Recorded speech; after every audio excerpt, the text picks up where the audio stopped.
Olá, pessoal. Boa noite. Tem uns 5 minutinhos aí. Mas vamos iniciando essa nossa esse sextou com a contabilidade, né? Então, vocês percorreram aí uma semana intensa falando sobre o SEBAS e vamos sextar aí com o último tema sobre a contabilidade.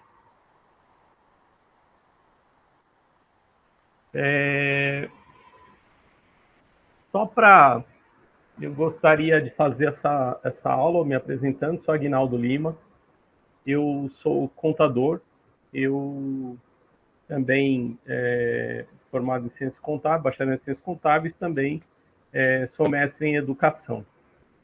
E atualmente eu tenho um escritório de assessoria contábil e especializado em organizações da sociedade civil. Então, já atuando aí já há uns 30 anos, e desses 30 anos, a maior parte deles dedicado às organizações da sociedade civil. Ao mesmo tempo, já eu também participo de organizações da sociedade civil, né? Já fui dirigente da Caritas Brasileira, então, que é uma organização da assistência social, também e fiz parte de conselho fiscal, atualmente faço parte de conselhos de outras duas organizações atualmente. Então, eu tenho esse olhar ao mesmo tempo técnico, mas também de conhecer as organizações, no funcionamento delas, sabendo as dores e as alegrias desse segmento. E aí, como é um tema, todos os outros temas foram voltados e puxados pelos amigos do direito, né? Tá, doutor Rodrigo aqui, que acompanhei uma parte da aula ontem, grande amigo, e o convite também aí da ESA, né? A partir também da doutora Janaína, que construiu a proposta desse curso e me convidou. Então, eu sou alguém que está fora da área do direito, mas sempre lidando com o direito, é isso que a gente vai conversar um pouco aqui com vocês. Eu queria saber, assim, do grupo que está aqui presente, tem alguém que é contador? Não? Tem alguém que é da área administrativa das organizações? Assistente social? Ah, tem da área administrativa? Não, não tá bom. Eu trabalho para uma associação. Ah, então tá bom, Paula. Legal. Eu vi que acho que tem alguém que dá o nome de assistente, assistente social. Então, tem também. E, enfim, então imagino que os demais são da área do direito, né? Pelo perfil do nosso curso. E então, gente, a área da contabilidade, ela é curiosa do ponto de vista assim que eu até trouxe para vocês, não sei se vocês já conhecem, eu sempre gosto de mostrar esse livro assim, que ele chama Contabilidade para Não Contadores, né? Então, curso de contabilidade para não contadores, porque é um tema curioso, né? A gente nunca vê outros cursos de direito para não advogados, né? Então, mas a ideia é que a contabilidade ela faz parte do cotidiano, né, das organizações, e aí não ia estar fora essa questão do SEBAS, né? E também, só para esclarecer, contabilidade não é uma ciência exata, tá, gente? Contabilidade é uma área das ciências humanas. Então, não é matemática a contabilidade, ela é uma área das ciências humanas. Então, isso reflete muito no que a gente vai estar dialogando aqui. A minha proposta é tentar fazer o máximo dialogado possível, então quem tiver questões e quiser perguntar também, falar alguma coisa, ou a partir da sua visão, da sua experiência, inclusive as questões que vocês lidam, que aparecem no cotidiano da atuação profissional de vocês, ou das dúvidas que aparecem dessa atuação profissional de vocês em relação a essa questão contábil, tá? Então, tanto as facilidades e as dificuldades que tem quando se encontra diante dessa questão da contabilidade. Eu vou deixar aqui, vou ver se eu consigo.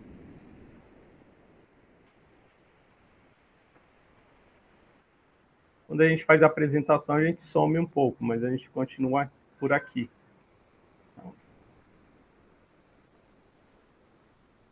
Estão vendo a tela inteira?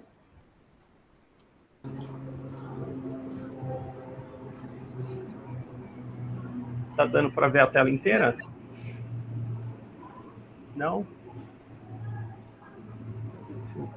Tá, Aguinaldo, mas eu acho, a Carolina falando, que pelas experiências anteriores é possível que quando você mudar de slide, a gente não apareça. Eu acho que você vai ter que, ao invés de naquele símbolo que a gente normalmente usa, de tela inteira no do lado, que parece um livrinho.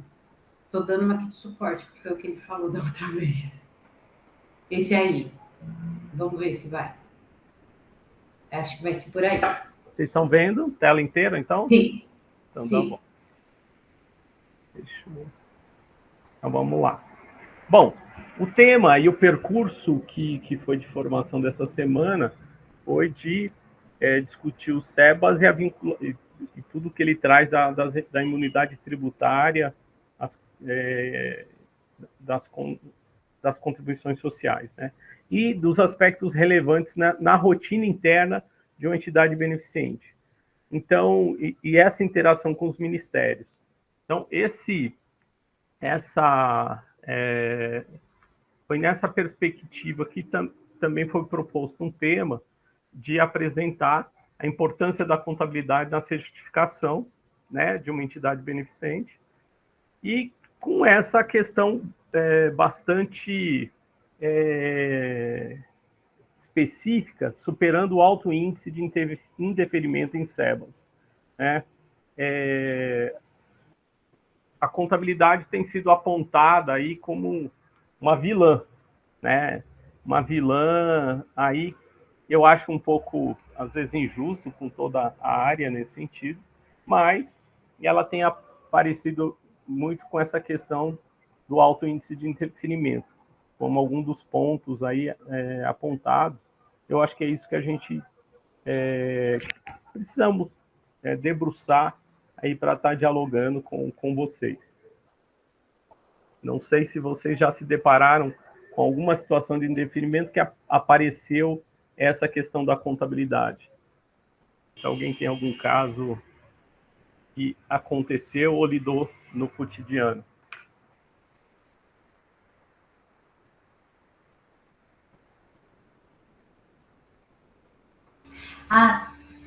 Carolina de novo.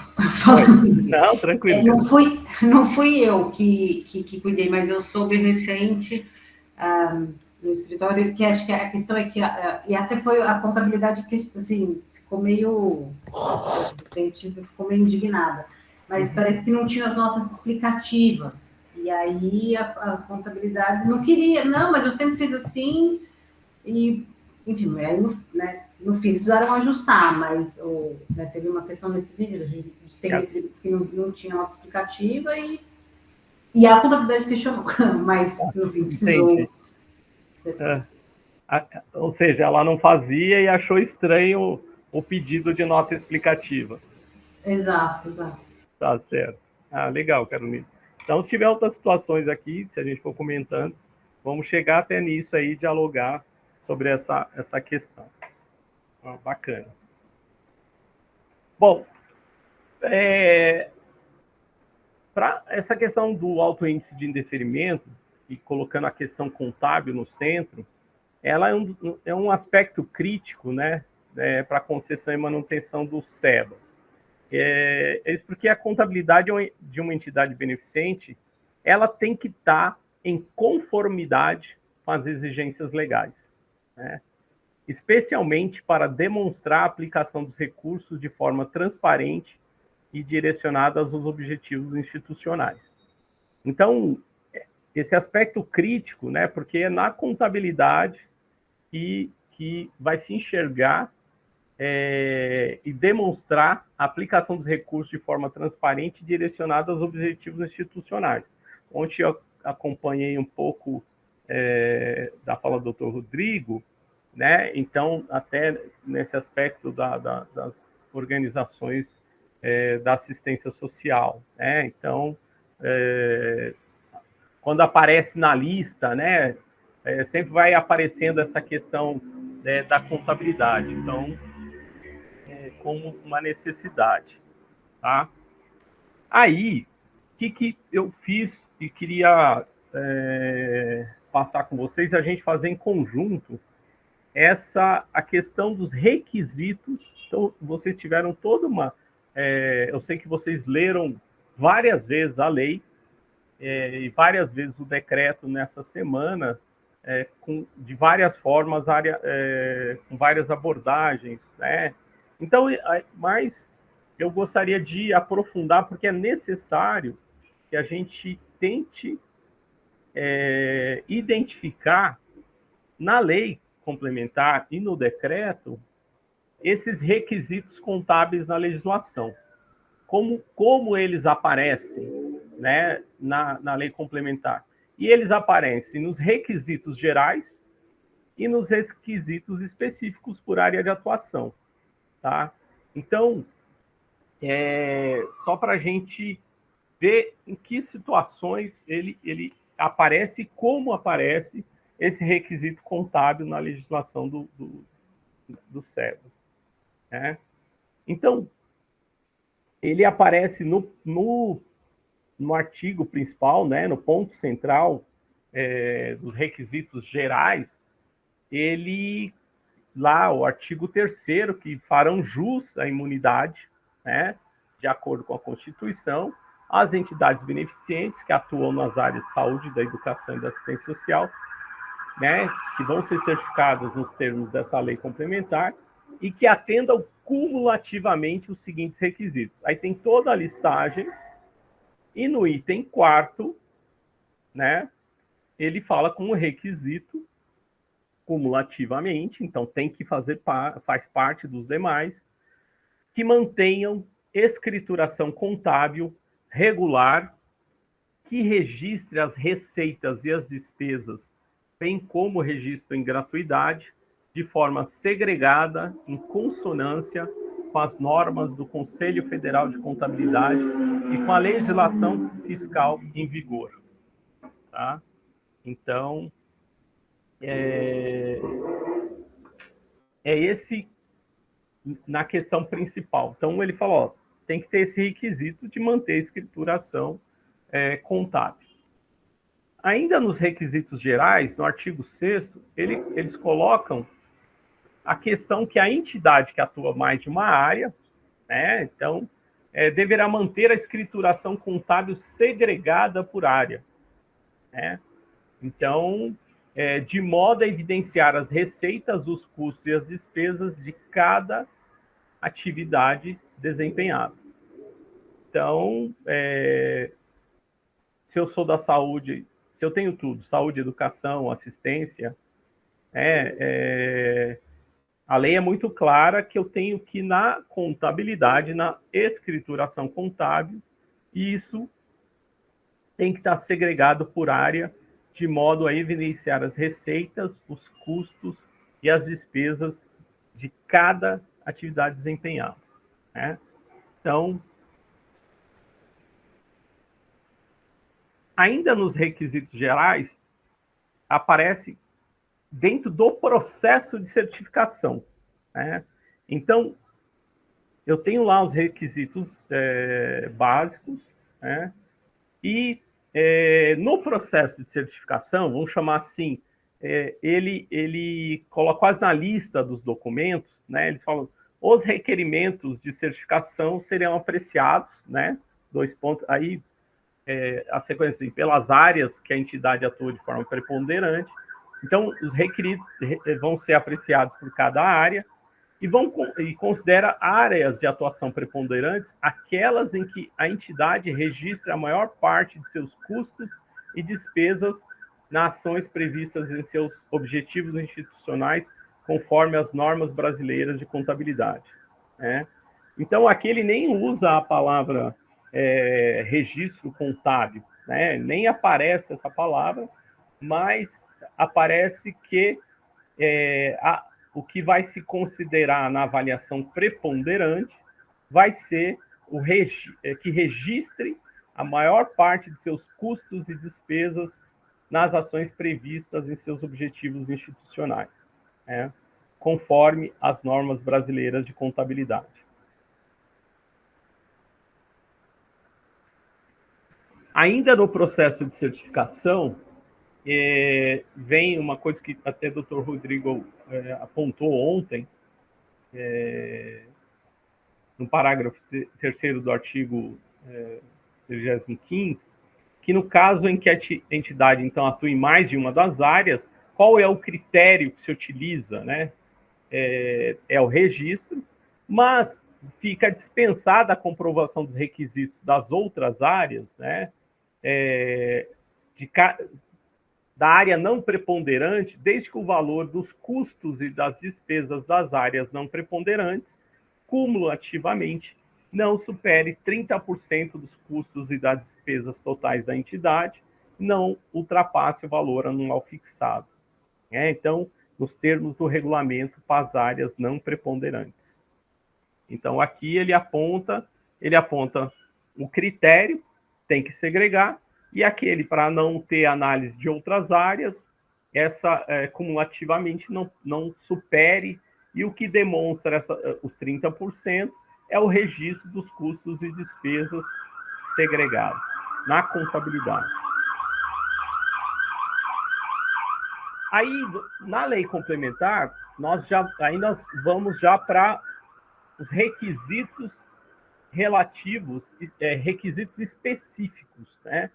E aí eu vou para os requisitos relativos às entidades de saúde, né? E aí, nesses requisitos específicos das entidades de saúde, no artigo 7º, ele fala, eu só queria voltar, eu não estou fazendo uma leitura artigo por artigo, mas dentro daquilo que é geral e específico. Então, eu volto para o artigo 7º, dos requisitos relativos à entidade de saúde. Ele fala no parágrafo 2º que as entidades poderão desenvolver atividades que gerem recursos, né? Então, foi muito frisado essa semana. E essas atividades, que a gente chama de atividades meio, né? Não é atividade fim, podem contribuir com essas atividades que contribuam com a realização das atividades, né, previstas nas finalidades das organizações, registradas segregadamente em sua contabilidade e destacadas em suas notas explicativas, né?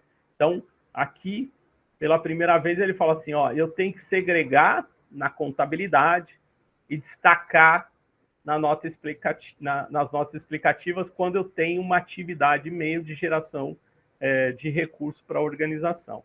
Então, aparece aí, Carolina, já a palavra nota explicativa, né? Então, essa exigência. Então, que não é só registrar, mas quando eu falo destacar, bom, depois a gente vai chegar no que é o entendimento da nota explicativa. Nos requisitos específicos aí das entidades de educação, aí no artigo 18º, no parágrafo 3º, eles colocam que as instituições que prestam serviços totalmente gratuitos e as que prestam serviços mediante convênio com órgãos ou entidades dos poderes públicos devem assegurar que os alunos a serem contabilizados no atendimento da proporcionalidade de bolsas sejam selecionados segundo o perfil socioeconômico definido nessa lei complementar. Aqui, não tem um tema diretamente contabilidade. Ele fala da contabilização dos alunos, né? Da quantificação dos alunos. Mas aqui tem uma informação muito relevante que amarra com a contabilidade, sim. Primeiro, queria observar que, nessa questão da educação, esse parágrafo 3º é muito claro, que as organizações que prestam serviços totalmente gratuitos, né? Aqui na cidade de São Paulo e outros municípios também, nós temos muito essa realidade de organizações elas atuam na educação, principalmente na área de educação infantil. É uma área muito grande na cidade de São Paulo, isso acho que eu acho que em torno, aproximadamente, aí 70% das creches na cidade de São Paulo, elas são em parceria com o poder público e executado por organizações da sociedade civil. Até a lei utiliza uma expressão aqui antiga, e as que prestam serviço mediante convênio com órgãos ou entidades. Na educação, esses instrumentos não cabe a palavra convênio. Aqui vale a palavra parceria, de acordo com a Lei 13.019. O que ainda a gente tem convênio são atividades ainda na área da saúde e que não são enquadradas dentro da Lei de Parcerias da Lei 13.019. Mas aqui mesmo, essa organização que é totalmente gratuito, até para provar essa questão da gratuidade, ela tem que separar os alunos pelo perfil socioeconômico. Então, aqui a gente já tem até uma primeira interação da contabilidade com outras áreas. Então, não basta ser gratuito, tá? Então, não basta ter a gratuidade aqui para todo mundo, mas gratuidade para quem? Sejam selecionados segundo o perfil socioeconômico, definido nessa lei. Essa questão do perfil socioeconômico, não sei se foi abordado em alguma questão da lei, mas vamos resumir que hoje o perfil socioeconômico que o SEBAS trata são aquele perfil socioeconômico que está enquadrado naquela população que tem direito que estão no CAD único. Então, principalmente aqui é esse perfil do CAD único. Tá? Então, e isso é uma informação que tem que ser também segregada na contabilidade. Ela tem que aparecer de alguma forma na contabilidade e nas notas explicativas. Tá? Então, não basta ser totalmente gratuito, e isso tem acontecido muito interferimento até por essa falta dessa informação. Ainda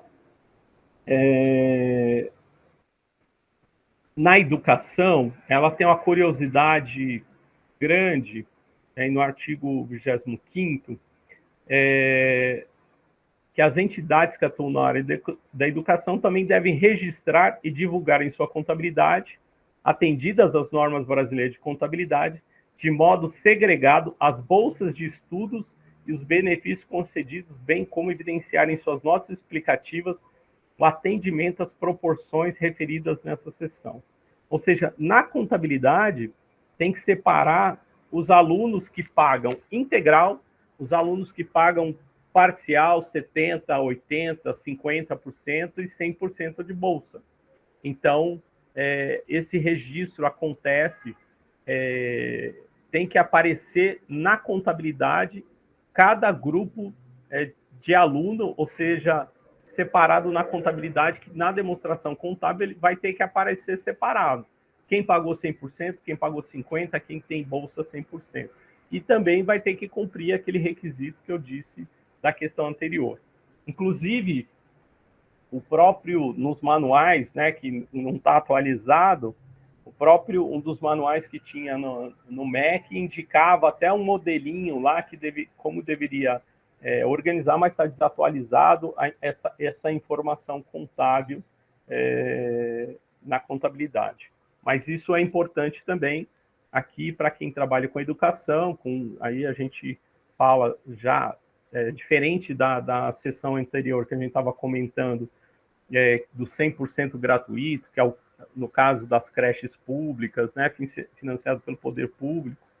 Então, aqui a gente está falando já dessa ação, de uma ação de um colégio particular que dá bolsa de estudos, né, e também aí das outras instâncias de educação.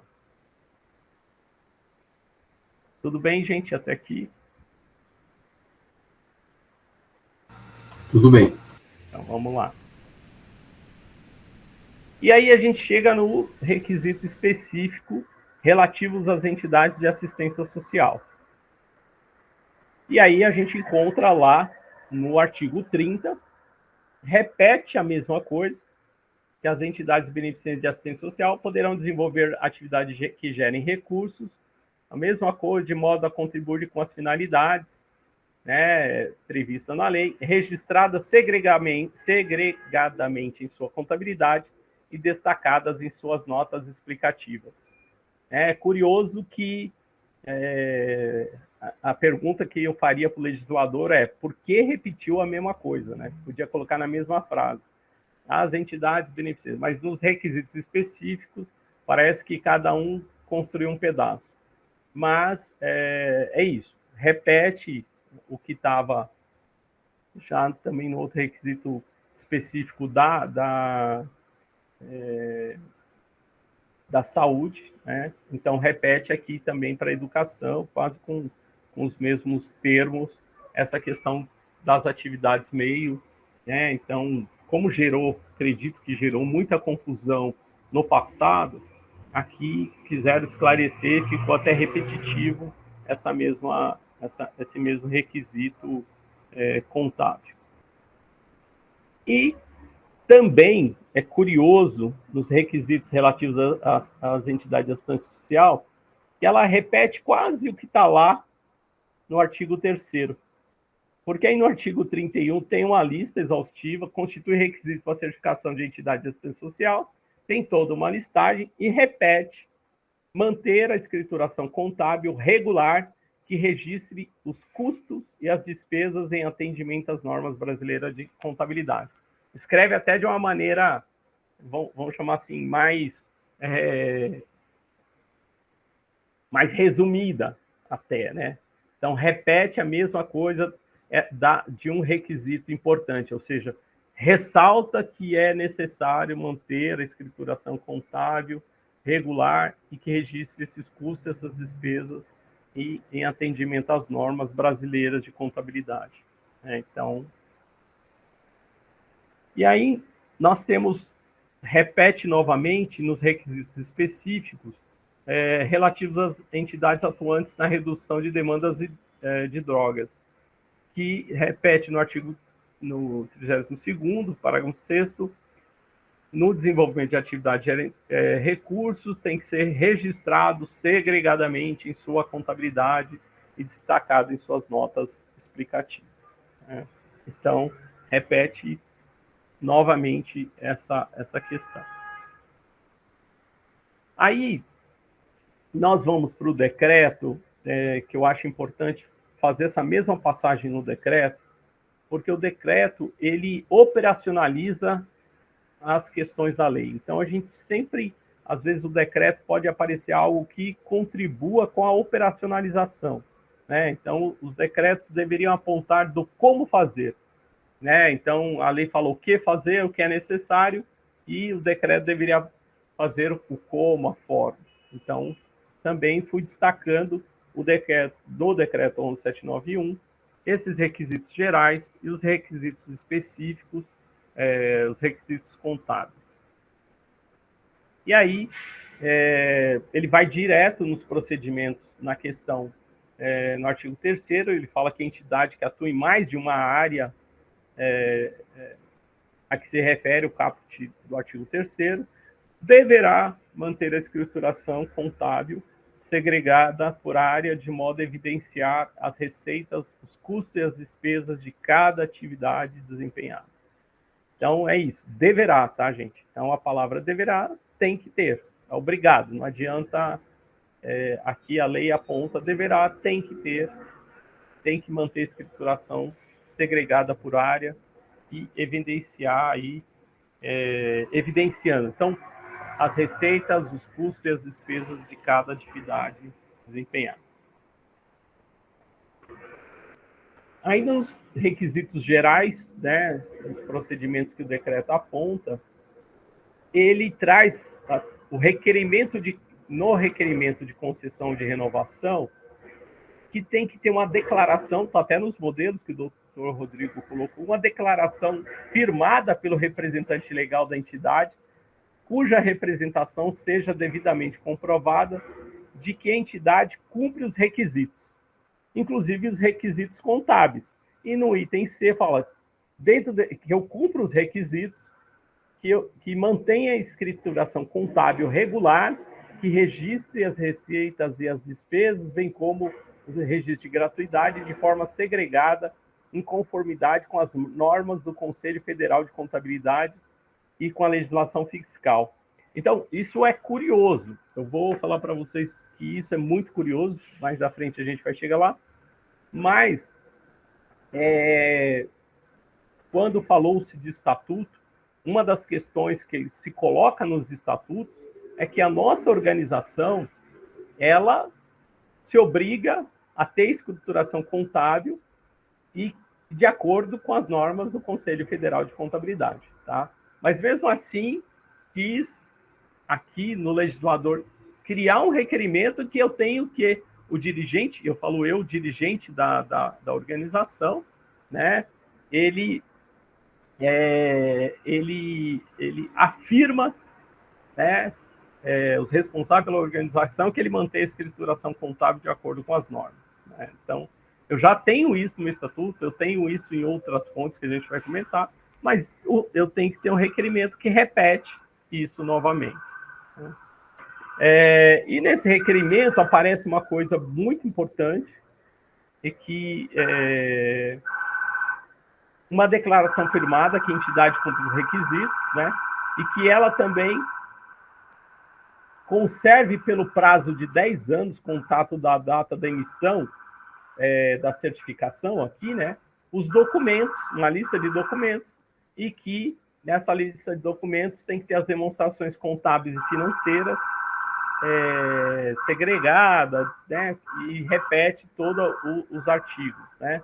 Então, essa questão de guarda de documentos, né?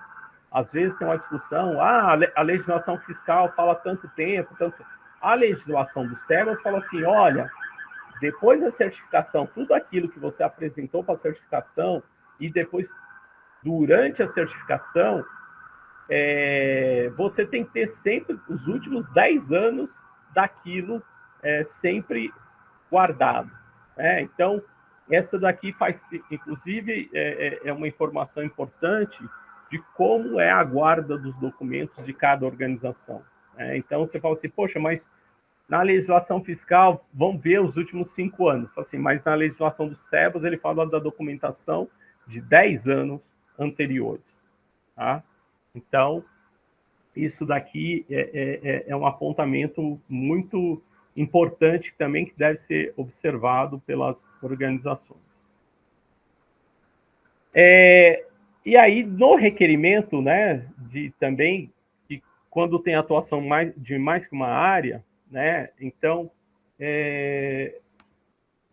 fala no decreto a questão para apresentar o requerimento de concessão e renovação junto ao Ministério Certificador, ele vai considerar a área de atuação preponderante, né, aquela que a entidade registre, aí escreve de outra forma, que registre a maior parte de seus custos e de suas despesas nas ações previstas em seus objetivos institucionais, né, conforme as normas brasileiras de contabilidade.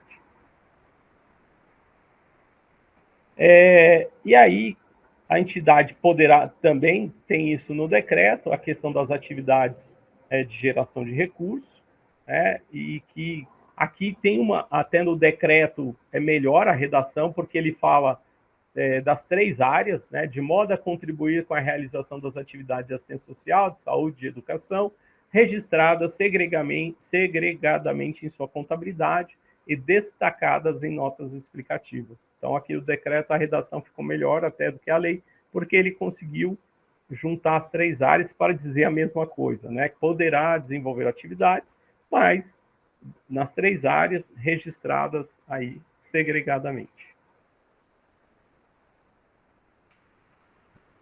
E aí, no modelo de declaração, né, que traz o decreto, a expressão que está na declaração fala assim que a organização, a entidade, compromete-se a manter a escrituração contábil regular, que registre as receitas e as despesas, bem como o registro em gratuidade, de forma segregada, em consonância com as normas do Conselho Federal de Contabilidade e com a legislação fiscal. Né? Olha só, o dirigente ele assina uma declaração que ele se compromete, a organização se compromete a manter a escrituração contábil regular. Então, e aí, no decreto, a gente tem nos requisitos específicos das áreas, então, das entidades de saúde, nós temos aí esse requisito de prestação anual de serviço gratuito. Quando tem a prestação anual de serviços gratuitos na área de saúde, será comprovada por meio das demonstrações contábeis e financeiras, né?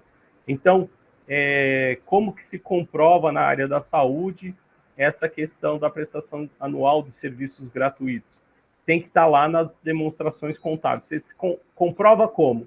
A partir das informações extraídas das demonstrações contábeis e financeiras. Ainda nas entidades de saúde, falando nesse parágrafo único que as demonstrações contábeis e financeiras deverão comprovar a atuação exclusiva da entidade na promoção da saúde e a ausência de contraprestação do usuário pelas ações e pelos serviços de saúde realizados. Então, se eu estou falando de serviços do SUS totalmente gratuito, né, eu tenho que demonstrar, separar aquela partezinha e falar assim, olha, esses serviços aqui, eles são totalmente gratuitos, deverão comprovar nessa atuação exclusiva. E o que é a ausência da contraprestação do usuário? Ou seja, quando, que não tem pagamento. Aqui é serviço totalmente gratuito. Então, a ausência da contraprestação do usuário, ou seja, aquilo que foi atendido integralmente gratuito. Tá?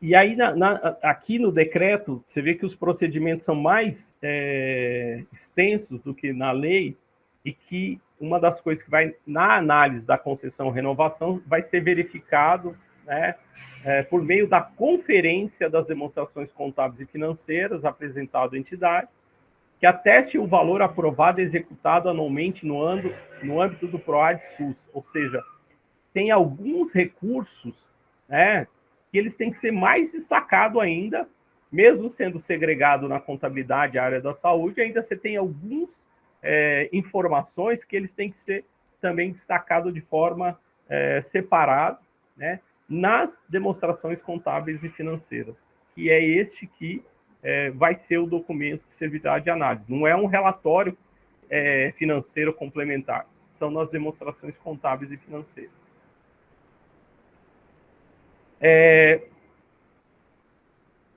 Na área da educação, no artigo 66 do decreto, e aí que as organizações da área da educação deverão registrar e divulgar em sua contabilidade. Tá? Então, isso é importante, registro e divulgação em sua contabilidade, inclusive nas demonstrações contábeis e financeiras, que é curioso, né? O inclusive, né? E alguém chamou? Desculpa.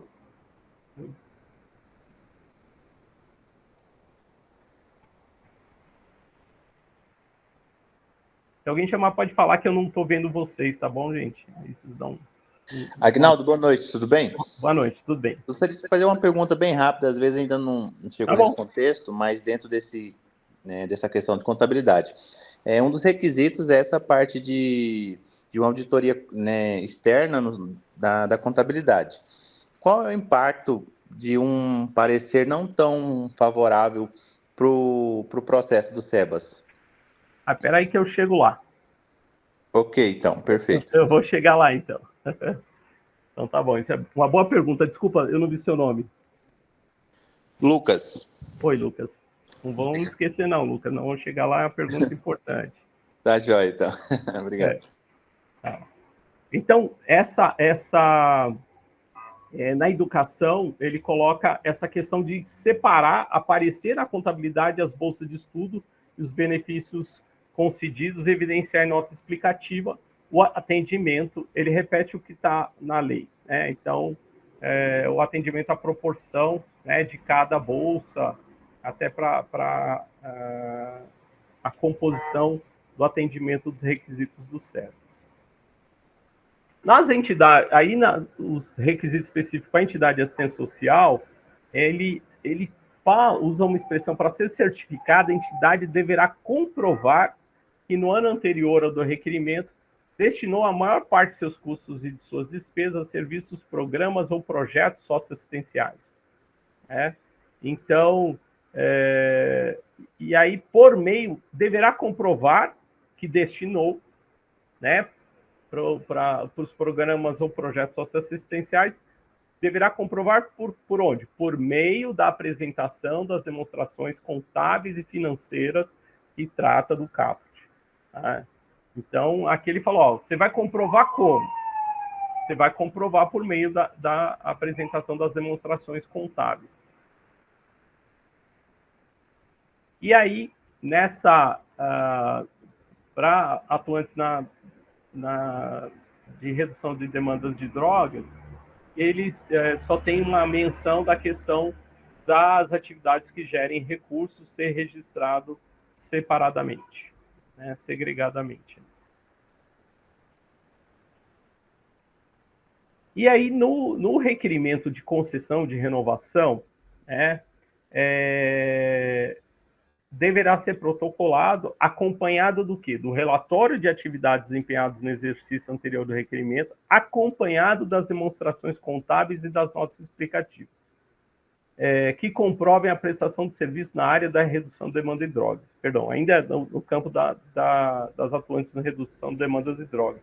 Então, quando eu faço o requerimento, eu apresento, olha só, vai junto o relatório de atividade acompanhado das demonstrações que comprovem a prestação de serviço na área de redução de demanda de drogas.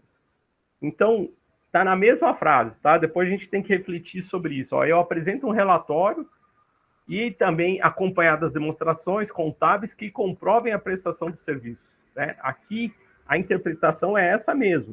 Os dois são complementares. O relatório de atividades acompanhado das demonstrações contábeis, para comprovar, tá? Então, isso daqui, eu acho que é importante a gente guardar aí para a gente dialogar. Esses dois aqui não é uma lista de documentos separada, ou seja, é uma mera lista de documentos. Eu tenho um relatório de atividades, eu tenho as demonstrações contábeis, né? Os dois fazem parte de um conjunto. E não é só aqui para redução de demandas de drogas, não. Esse é o entendimento. Eles são complementares. Aí chegamos, Lucas, e aí eu separei uma coisa importante dessa questão o que a lei fala sobre auditoria externa independente. O que aparece na lei e o que aparece no decreto, né? Então, de uma maneira geral, tá lá no artigo 3º, que as organizações que apresentem demonstrações contábeis e que possuam uma receita bruta anual auferida for superior ao limite fixado na Lei Complementar 123. Esclarecendo o que é isso. A Lei Complementar 123, gente, é a lei do Simples Nacional. Olha que maluquice, né? Então, essa é a lei do Simples Nacional, que fala assim, o que é o conceito de micro e pequena empresa. Então, as microempresas são aquelas que têm um faturamento, né? Faturamento até 4.800.000 reais. Então, usar esse número de 4.800.000 reais para dizer assim, olha, se a receita da organização da sociedade civil for superior a 4.800.000 reais, e ela quer o SEBAS, ela é obrigada a ter auditoria externa. Então, é a receita bruta que aparece lá na contabilidade, nas demonstrações de resultado. Então, naquele exercício, ela teve mais que 4.800.000 e ela quer SEBAS, imagina, na concessão já, tá, gente? Então, no ano anterior, ela não tem SEBAS, mas no ano anterior ela está requerendo SEBAS e a receita bruta dela foi superior a 4.800.000, ela também tem que mandar junto o parecer de uma auditoria independente, uma auditoria externa independente. E no artigo 31º, que fala das organizações certificadas de assistência social, ela repete essa mesma coisa, né, da área certificada, ainda que desempenha a eventual atividade, caso obtenha faturamento anual que ultrapasse o valor fixado em regulamento, deverão apresentar as demonstrações contábeis auditadas. Aqui o texto, ele é a mesma coisa do artigo 3º, mas ele é ruim até, né? Porque quando fala, apesar que a expressão faturamento, ele é muito utilizado para prestação de serviços, né? Até em atividades comerciais, né? Então, o melhor é o conceito de receita bruta. Ele é muito mais relevante, mas a gente entende aqui, caso obtenha faturamento, a gente está lendo aqui como receita bruta. E que ultrapasse o valor fixado em regulamento, que é esse daqui da lei complementar, hoje 4.800, não tem atualizado, inclusive tem uma demanda de que ele é estático, desde que essa lei foi aprovada em 2006, é 4.800.000. É até um problema isso, né? Imagina, nós estamos aí já quase são 18 anos, né? Em 2024, com esse mesmo valor. Imagina que ele está bem defasado, né? Então, mas isso, mudar esse limite, ou deveria criar um outro limite para as organizações, mas o governo não muda esse limite porque tem um impacto tributário, né? Se ele aumenta o limite, diminui a arrecadação das micro e pequenas empresas. Então, ele não se muda. É um assunto que talvez mude, isso a gente tem que observar também. Talvez essa lei mude, a lei complementar, a gente tem que observar, ela pode ter algum efeito já com essas questões da reforma tributária. Ela pode ser afetada porque é uma lei, essa lei da micro e pequena empresa está amarrada com muitas questões tributárias, tá? Então, só para a gente observar mais o valor que a gente falou. E no decreto, ele repete a mesma questão, mas de outra forma, e ele fala que estar devidamente auditadas por auditor independente, legalmente habilitado, da imposto da receita bruta anual for superior ao limite da lei complementar 123. E aí, Lucas, em cima disso, o parecer de uma auditoria tem um peso muito grande, tá? Então, a auditoria externa, ela pode dar o parecer dela, ela pode dar um parecer contrário à aprovação das contas, aí é o fim do mundo, entendeu? Então, se ela dá um parecer que ela não aprova aquelas contas, né, é uma questão muito complicada. Diminuindo a graduação da gravidade, você tem um parecer de uma auditoria externa com ressalvas, aí essas ressalvas são importantes e elas podem afetar, sim, numa análise do SEBAS. Ou você tem um parecer sem ressalvas. Então, quando você tem no parecer, às vezes, as auditorias independentes, ela dá um parecer sem ressalva, e ela faz um comunicado interno de acordo com o que ela considera, ela tem alguns critérios que ela acha relevante não estar no parecer, então ela faz um comunicado interno para que se tome providências. Então, quase um documento complementar, mas o que vai no parecer tem um valor muito grande. E se, de repente, você coloca no seu parecer que, se você tem um parecer que a ressalva está ligada diretamente com essas questões de certificação, ou com alguma questão que questione as finalidades, ou a utilização dos recursos da organização, sim, a minha avaliação impacta numa avaliação do SEBAS. Não só isso, né? Se você for mandar, sempre minha avaliação, eu acho que para mandar para requerer o SEBAS, tem que sempre ter um parecer de auditoria, que a gente chama um parecer limpo, sem ressalvas. Tá? Então, tem um peso muito grande. Não sei se eu te respondi. Não, respondeu sim, Aguinaldo, muito obrigado Não sei se você já viu alguma situação, porque as ressalvas são variadas, depende do que foi verificado pela auditoria. Não, perfeito. Obrigado, por enquanto. Tá bom. Pessoal, só uma pergunta. Vocês estão fazendo pausa de 5 minutos às 8 horas, é isso? Sim. Tá bom. Eu vou só fechar 2 lâminas aqui. Então, diante disso, gente, deixa eu... Depois da auditoria independente, o que acontece? A gente, nos requisitos contábeis, né, da legislação do SEBAS, a gente tem uma síntese sobre isso, né? O que aparece se a gente for assim, poxa, quais são os requisitos do SEBAS? Eu tenho que manter a escrituração contábil regular, eu tenho que registrar as receitas e despesas e os registros de gratuidade de forma segregada, está em consonância com as normas do Conselho Federal de Contabilidade.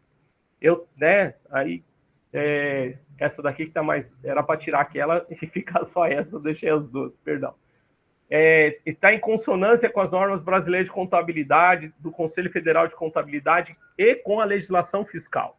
Tá?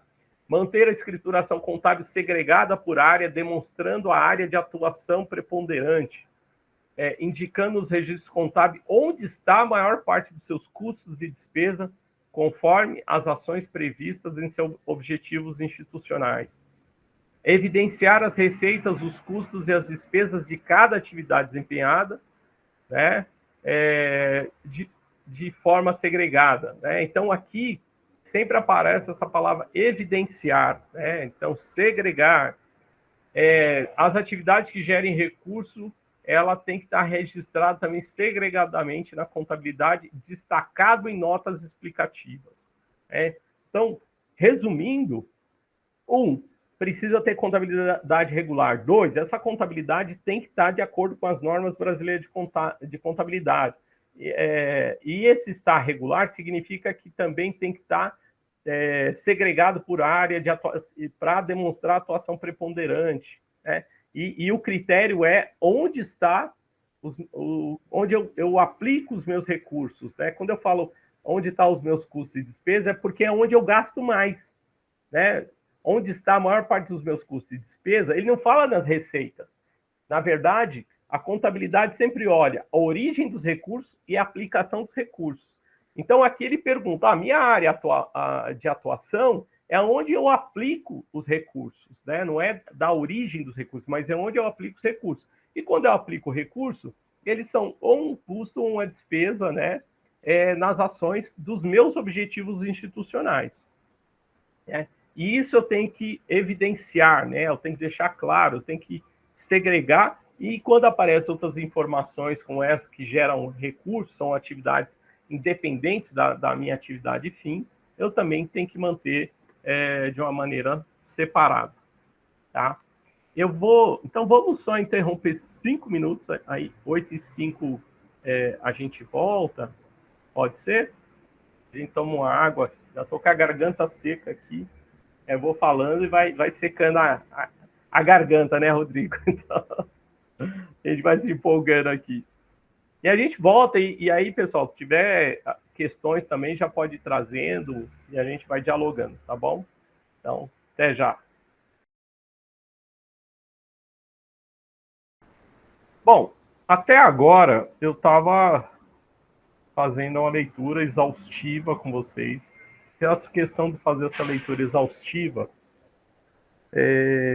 porque assim, para a gente compreender esse contexto da contabilidade como requisito na legislação do SEBAS, né, eu acho que demanda uma compreensão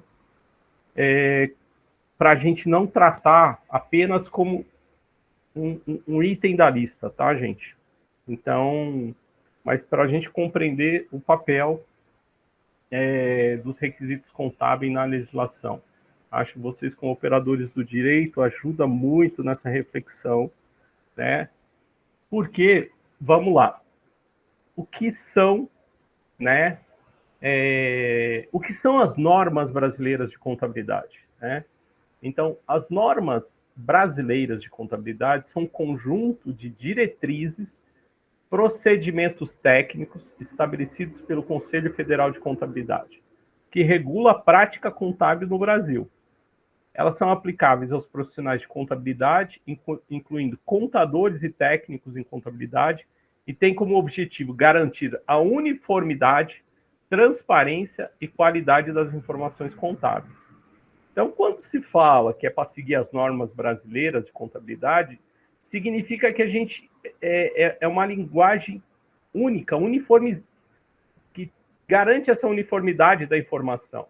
Então, quando do outro lado, quem está transparência e qualidade das informações contábeis. Então, significa assim, eu sou o contador, Aguinaldo Contador, elabora as demonstrações contábeis, do outro lado, de acordo com as normas brasileiras de contabilidade. Então, do outro lado, quem vai estar lendo, né, quem está analisando as demonstrações contábeis também, ele está usando o mesmo critério. Então, a gente está usando o mesmo parâmetro, né? Eu não estou inventando uma forma de contabilizar, eu estou seguindo uma padronização.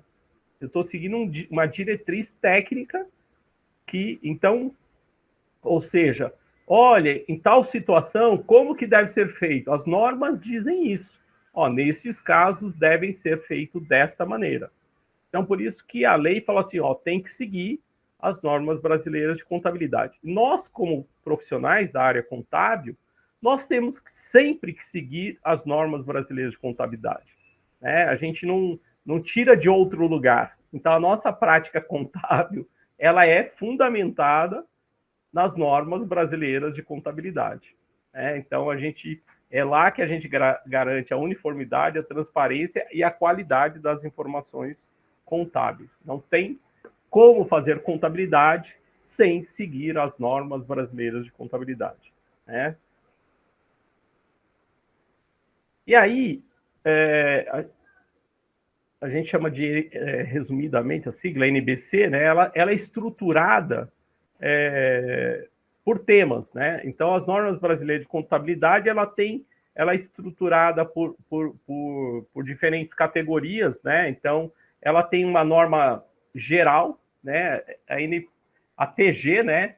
NBC-TG, são normas direcionadas à contabilidade geral, alinhadas com padrões internacionais, ou seja, a gente também, a contabilidade brasileira é alinhada com padrões internacionais, que são os IFRS. Você tem normas contábeis aplicadas ao setor público, né? E normas técnicas de auditoria, e também normas para pequenas e médias empresas, né? Então, você tem algumas normas que qualificam, que dão a diretriz. As normas brasileiras, elas adotam os padrões também internacionais. E qual é a abrangência das normas, né? Ela define a definição de procedimentos para elaboração, ela define, né, os procedimentos para elaborar as demonstrações contábeis com balanço, demonstrações de resultado, etc. Cria regras para auditoria e perícia contábil e diretrizes para contabilidade de custos e de gestão. qual a importância das normas brasileiras de contabilidade, né? É confiabilidade das informações, proporciona maior qualidade e transparência aos relatórios contábeis, base para decisões econômicas, empresas, investidores, órgãos públicos, né, utilizam dessa informação contábil para tomar decisão informada. Então, por exemplo, o Ministério Certificador, ele é interessado na informação, ele toma uma decisão, ele toma a decisão, vou certificar ou não, usando as demonstrações contábeis que foram estruturadas a partir das normas brasileiras de contabilidade. E também traz a questão da conformidade legal, ou seja, seu cumprimento é obrigatório, sendo uma exigência para garantir a regularidade fiscal e societária das empresas e outras organizações, tá? Tem que até complementar ali, não só empresas com finalidade lucrativa. Então, é obrigado a seguir as normas brasileiras de contabilidade. A grande questão, né, que a gente tem aqui, como as entidades beneficentes que atuam nas áreas de saúde, da educação e da assistência social e visam concessão ou renovação da certificação devem manter a sua escrituração contábil regular, né? Ou seja, como, né, em consonância com as normas brasileiras de contabilidade, ou seja, como, então? Como é isso, né? Então, para atender os requisitos contábeis, as entidades beneficentes, né, que atuam na saúde, educação, elas têm que seguir a norma brasileira de contabilidade, seguindo a ITG 2002 R1, entidade sem finalidade de lucro, que é uma interpretação técnica geral com base nas normas brasileiras de contabilidade, né? Então, o 2002 R1 o R1 significa que é a última versão, pode ter um R2, mas por enquanto é R1, né? Então, essa interpretação técnica geral, ela é emitida pelo Conselho Federal de Contabilidade. As ITGs têm como objetivo esclarecer ou interpretar determinados pontos das normas contábeis, oferecendo orientação específica para casos concretos ou situações que demandam maior detalhamento técnico. Eu estou colocando na apresentação, que eu vou disponibilizar depois, porque eu tive que fazer uns pequenos ajustes ainda hoje, um pouco antes do nosso curso, e vou estar disponibilizando, vocês vão ter acesso. E coloquei o link lá do CFC e da onde a gente sempre acessa as informações dentro do sistema do Conselho Federal de Contabilidade. Então, a ITG, ela vem, ou seja, a gente tem que olhar para essa ITG porque é para entidade sem finalidade de lucro, né? E senão a gente vai estar fazendo com base, se a gente fizer a contabilidade, seguindo as normas brasileiras de contabilidade, mas com base em empresas lucrativas, também vai estar errado, entendeu? Então, nós temos uma norma específica. Então, não existe uma contabilidade de entidades beneficentes correta se não for seguindo a ITG 2002. E a ITG, ela dentro da norma, né, eu extraí isso dentro da norma, ela tem um alcance. Qual é o alcance dessa ITG? O alcance dela, a entidade sem finalidade de lucro, ela pode ser constituída sob a natureza jurídica de fundação de direito privado, associação, organização social, organização religiosa, partido político e entidade social. Então, essa ITG vale por esse conjunto, vamos chamar aqui de naturezas jurídicas. Então, aquilo que está lá no CNPJ da organização é o quê? Uma fundação de direito privado? É uma associação? Eu só sei o natureza jurídica da associação, me veio de cabeça aqui, 399. É uma organização social? É uma organização religiosa? Né? E aqui não nos interessa, mas partido político e entidade social também está enquadrada numa entidade sem finalidade de lucro. Tá? Essas entidades sem finalidade de lucro podem exercer atividades como as de assistência social, saúde e educação. Isso está escrito na norma, tá, gente? Isso daqui eu estou extraindo, falando da norma. Então, essas entidades, né, pode exercer atividade de assistência social, saúde, educação, técnico, científica, esportiva, religiosa, e outras, administrando pessoas, coisas, fatos, interesses coexistentes e coordenados em torno de um patrimônio com finalidade comum ou comunitária.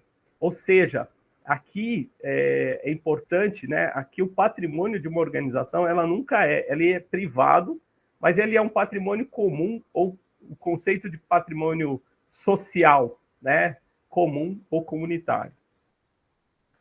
Essa interpretação, a norma também está escrito, a ITG, aplica-se às pessoas jurídicas de direito privado sem finalidade de lucro, especialmente entidade imune, isenta de impostos e contribuições beneficentes, né, de assistência social e de atendimento aos ministérios que direta ou indiretamente têm relação com entidades sem finalidade de lucro. E ainda a Receita Federal do Brasil e demais órgãos federais, estaduais e municipais. Então, quando o Ministério Certificador, ele vai olhar e fala assim, ele usa a norma, porque está escrito na norma que ele também tem que usar essa. O Ministério Certificador não pode usar outra norma. Aqui a norma diz que ele atende a ele, direto e indiretamente, tem relação, ele tem que utilizar essa norma se ele tem alguma questão com as organizações, certo?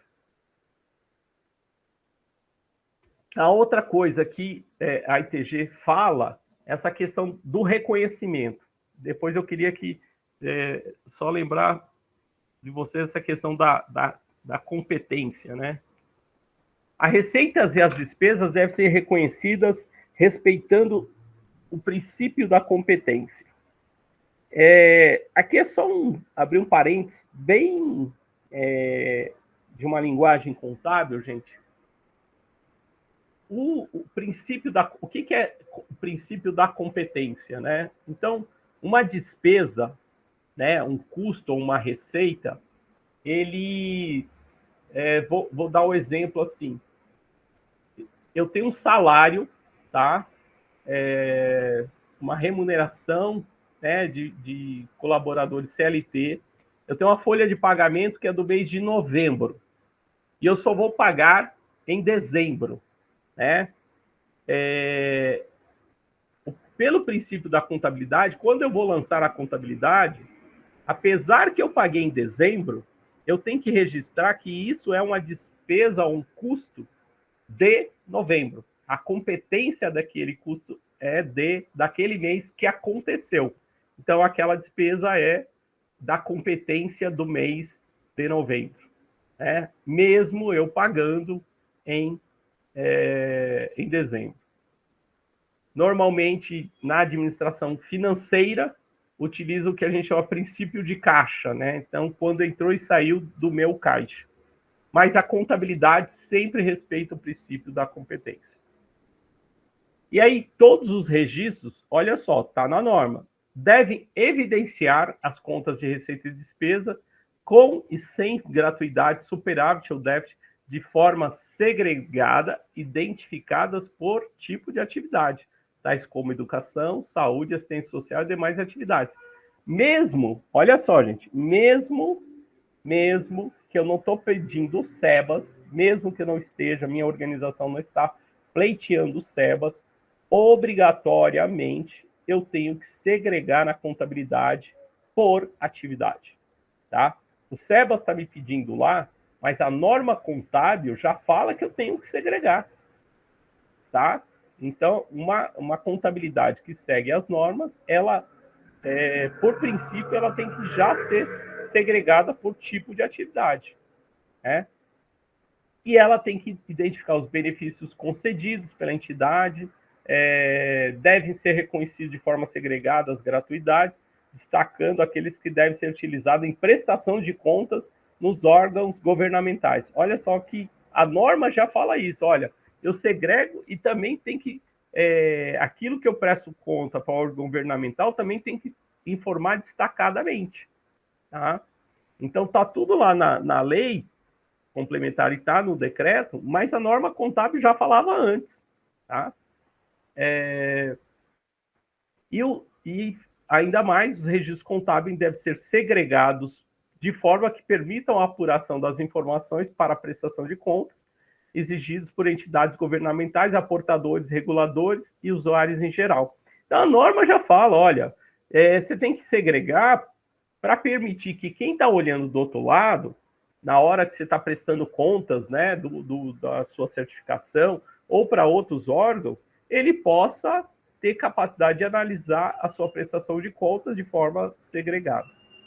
Tá? E aí, gente, a norma é muito clara. O que são demonstrações contábeis que devem ser elaboradas pelas entidades sem finalidade de lucro? Quais são, quando eu falo demonstrações contábeis é constituída por balanço patrimonial, demonstração do resultado do exercício, demonstrações da mutação do patrimônio líquido, as demonstrações do fluxo de caixa e as notas explicativas, tá? Então, quando a nossa amiga falou no início, né, dessa experiência que teve da contabilidade estranhar pedir nota explicativa, eu nunca fiz, ele não está seguindo a norma. Obrigatoriamente, demonstrações contábeis é esse conjunto de 5 documentos. E aí, gente, normalmente, os 4 primeiros aqui, cada um, não importa o tamanho da organização, normalmente é uma página só. Uma página está o balanço, uma página está a demonstração do resultado, uma página a demonstração da mutação e uma página a demonstração do fluxo de caixa. As notas explicativas, elas que trazem um maior detalhamento também, tá? Mas esses são os documentos completos. O que nós temos na cultura hoje, nós não temos... e aqui eu vou falar um pouco da nossa área. Hoje a gente... é uma realidade que se tem e que hoje as assessorias contábeis trabalham muito com micro e pequenas empresas que não têm tantas exigências das demonstrações contábeis, tá? Então, por isso que muitas vezes você tem essa estranheza, porque mesmo organizações pequenas, organizações que não estão pleiteando SEBAS, elas têm que ter essas demonstrações contábeis completas, tá? Então, não importa o volume, né? Então, independente se eu estou pedindo SEBAS ou não, as organizações têm que seguir essa norma e têm que ter as demonstrações completas. Não é muito comum, né? Então, para as assessorias montarem, seguirem a construção dessas demonstrações contábeis. E aí, gente, cada organização acaba desenvolvendo um pouco, não tem... A gente segue alguns padrões, algumas coisas assim, mas cada organização acaba tendo, principalmente, uma diversidade nas notas explicativas. Tá tranquilo aí, pessoal? Sim. Tá? Se tiver alguma questão, pode colocar que eu estou olhando para a tela inteira aqui, até para focar mais. Se tiver alguma questão, pode estar me chamando, tá bom? Oi, professor Frank. Nesse aspecto, o professor falou da questão da assessoria contábil, eu sou contador, e aí realmente a nossa classe, por essa questão aí de atendimento ao volume maior de micro e pequenas empresas, né? E aí até coloquei no chat ali o que ocasionou esse não cumprimento aí das declarações, enfim, tanto da ITG 2002, que é específica, né, das entidades, e as demais ITGs para empresas regime normal, vamos dizer assim. A questão do SPED, quando ele foi introduzido, os escritórios acabaram cortando essa questão das apresentações ali formais dessas demonstrações, porque como atende via SPED, principalmente as empresas do Simples Nacional, enfim, aí o pessoal está meio desaprendendo a fazer essas demonstrações, acaba prejudicando. Então, por isso que o setor, né, eu falando como contador do setor, o setor aí de assessoria do terceiro setor é um setor que contábil, né, é um setor que tem uma grande demanda, tem poucos escritórios especializados nessa área, né, para atender as entidades aí do terceiro setor, porque realmente tem que entregar, né, todas essas peças, enfim, principalmente nota explicativa, né. Essa contribuição que eu queria colocar. Nossa, Frank, muito obrigado aí e pela sua contribuição. E realmente é isso, porque hoje os colegas, por exemplo, você citou o SPED contábil, gente, é uma obrigação fiscal que a gente tem que entregar, e ele acaba sintetizando algumas coisas, o pessoal fala, entreguei o SPED e tudo mais. Mas também tem uma questão que eu queria trazer, que eu acho importante, gente, é que é a seguinte, às vezes, isso dá trabalho fazer, tá? Então, às vezes também tem uma questão de pensar na remuneração das assessorias contábeis em relação a isso, né? Então, não é um conhecimento técnico, demanda tempo, demanda um tratamento diferenciado. Então, muitas vezes, o que a gente, às vezes, não reconhece isso também do profissional de assessoria contábil para ter essa atuação mais focada, demanda tempo, demanda conhecimento, demanda pesquisa, demanda integração, e aí, óbvio, que você demanda um custo destinado para assessoria contábil voltado para isso, né? Se uma organização quer investir em SEBAS e ter tudo completo, ele também tem que chegar na parceria, né? A assessoria contábil é parceiro nesse sentido, né? Então, por isso que eu falo assim, não é nessa hora que ele vai lá uma lista de documentos, eu vou pedir o SEBAS, me manda o balanço aí. É isso que o pessoal faz. Nós às vezes fala, opa, você quer SEBAS? Vamos conversar melhor. Olha, o SEBAS, né? Então, isso eu acho que é importante também de entender que as assessorias contábeis, elas demandam aí para fazer tudo isso um tempo técnico razoável, tá? De compreensão de todo o processo. E isso é importante valorizar esses conhecimentos e os colegas que estão trabalhando e se dedicando cada vez mais nesse aprendizado. Tem um detalhe também, isso não se aprende nas universidades, muitas vezes são conhecimentos desenvolvidos na prática, e assim, são alguns cursos que têm apontado alguma formação relativa a isso, né? Então, os escritórios acabam formando as próprias equipes, né? Então, primeiro, a assessoria contábil nunca é uma ação isolada do contador, ele sempre vai precisar de uma equipe para estar junto também com ele, para dar conta dessas questões. E são conhecimentos desenvolvidos nos últimos anos, né? E aí, às vezes, heroicamente, de pessoas que buscam informação para estar aprimorando esse conhecimento, tá? É só essa ressalva ajudando aí com essa fala, e agradeço a fala do Frank nesse sentido. De qualquer forma, tá? E aí eu fui nesses atendimentos requisitos, né? Entra essa questão das demonstrações contábeis e a divulgação das gratuidades em notas explicativas por tipo de atividade, né? Então, a nota explicativa, ela é um relatório, né? A forma dela. O registro contábil segregado, o que é o registro contábil segregado? É uma prática contábil que consiste em registrar de forma separada e organizada as transações ou operações por natureza ou finalidade, né? E precisam ser tratadas, identificadas e tratadas individualmente. A segregação permite maior controle, transparência e facilidade aí na análise das informações contábeis. A própria norma, gente, assim, a norma ela traz até uma, assim, olha, quase, vamos chamar assim, um modelo de uma estruturação de uma demonstração contábil da parte de receita, custo e despesa. Assim, muito simples, mas ela separa.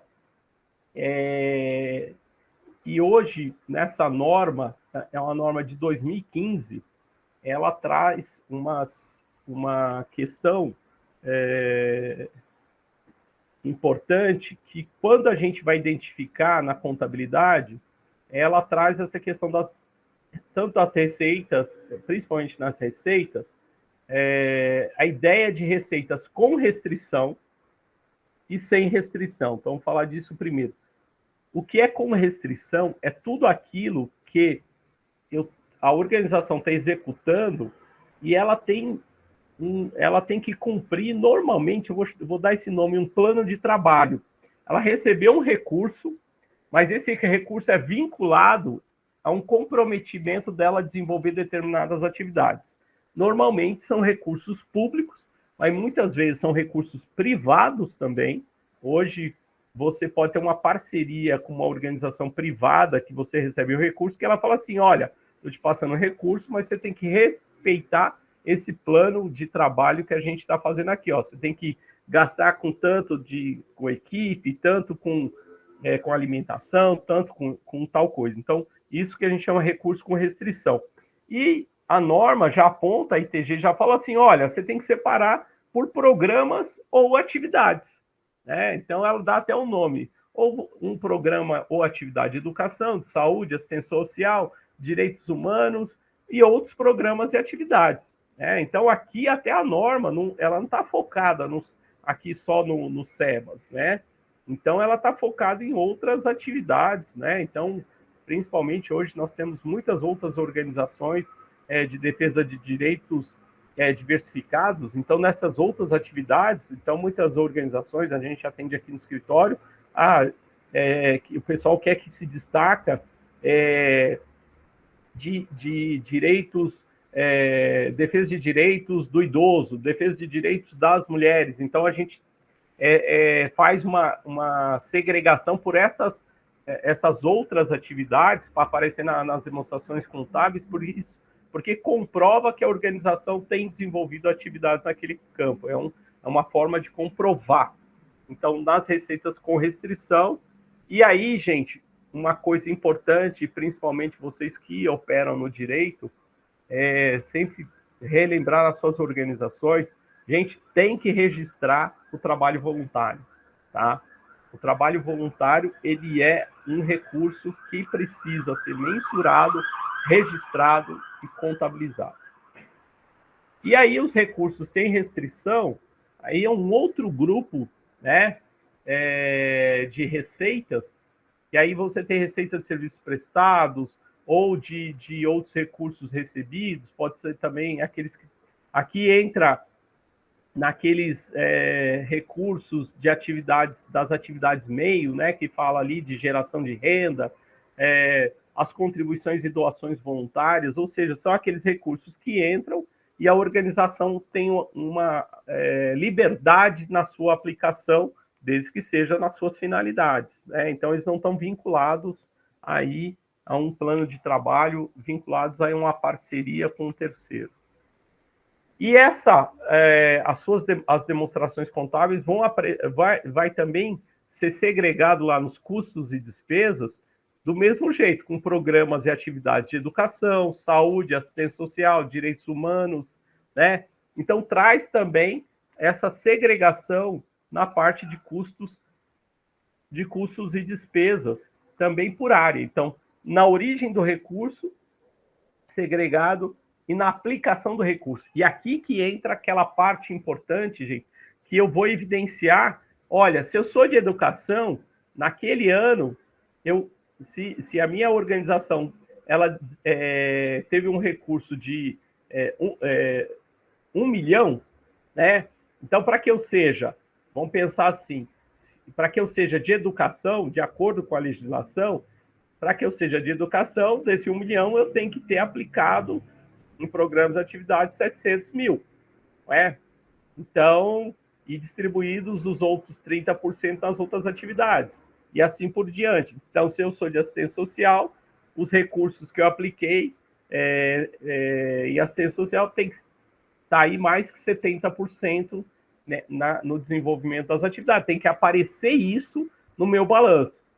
Né? Então, às vezes, a gente faz uma apresentação, inclusive com alguma informação complementar, colocando o percentual. Meu total de custos e despesa é 100% tanto. Tantos por cento para educação, tem um valor monetário e tem um valor aí destacado. Oi, Lucas. Ô, professor, perdão, mas só mais uma dúvida aqui. Em relação à questão desses trabalho voluntário, né? Dá para se, digamos assim, destacar um valor no sentido das reuniões ou despesas com reuniões nesse formato? Como que caracteriza ou como é que demonstra aí essa parte de trabalho voluntário? Você diz reuniões da diretoria, por exemplo? Isso, exato. Tá. Então, vamos lá. Uma coisa, e aí um pouco o critério que eu utilizo, tá? Então, porque assim, a gente tem que pensar de desenvolver alguns critérios, tá, Lucas? Então, normalmente, eu considero o primeiro recurso de trabalho voluntário é o da diretoria e quando ela não é remunerada, né? Estão pensando aqui no trabalho voluntário, e dos conselhos, principalmente do Conselho Fiscal. Então, esse daí, por princípio, ele já tem que aparecer na contabilidade. O pessoal fala, eu não tenho trabalho voluntário. Eu falo assim, mas a sua diretoria não se reúne? Né? A sua diretoria, pelo menos, fez uma assembleia por ano?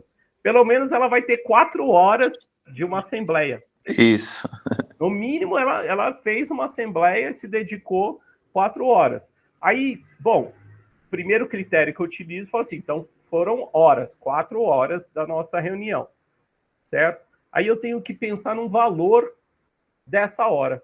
E é isso que eu considero na remuneração, qual é esse valor hora. E aí você pode usar vários critérios. Normalmente, eu já utilizei critérios, se é a organização da assistência social, eu vou lá e utilizo a tabela da hora do Conselho Federal de Assistência Social, que ele tem uma tabela do valor hora. É um critério. Eu utilizei um critério. Podia utilizar um outro critério, né? Também para identificar um valor hora que seja razoável, que condiz com aquilo que a gente está valorando. Então, aí eu justifico. Olha, eu considerei tantas horas, por quê? Comprovei como? Com a ata da Assembleia, comprovei com a ata da reunião. Então, no mínimo, a gente tem que contabilizar as reuniões da diretoria dos conselhos ou da Assembleia que a gente tem anual. Tá? Então, sempre a gente vai ter. Tá? Muitas organizações. Mesmo que. Imagina que às vezes a organização não tem. As pessoas falam, não, eu não tive movimento. Né?